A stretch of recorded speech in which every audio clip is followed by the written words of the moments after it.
ఒకసారి చాణక్యుని దగ్గరకు ఒకతను వచ్చి, "నీకు తెలుసా, నీ మిత్రుడి గురించి ఒక విషయం విన్నాను" అని ఉత్సాహంగా ఏదో చెప్పబోతుండగా, చాణక్యుడు అతన్ని ఆపాడు.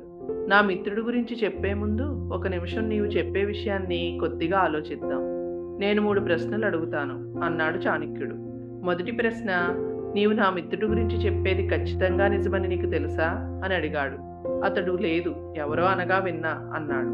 "అంటే నీవు చెప్పేది నిజమని నీకు తెలీదు" అన్నాడు చాణక్యుడు. రెండవ ప్రశ్న, "నీవు చెప్పబోయేది నా మిత్రుని గురించి మంచి విషయమా" అని అడిగాడు. అతడు, "కాదు" అన్నాడు. "అంటే నా మిత్రుడి గురించి చెడు చెప్పాలనుకున్నావు. అది ఖచ్చితంగా నిజమని తెలియని విషయం" అన్నాడు చాణక్యుడు. మూడవ ప్రశ్న, "అది నాకు ఉపయోగమా" అని అడిగాడు. "లేదు" అన్నాడు అతను. "అయితే నీవు చెప్పబోయే విషయం నిజమైనది, మంచిది, ఉపయోగం లేనిది అయినప్పుడు నాకు చెప్పడం ఎందుకు" అన్నాడు చాణక్యుడు.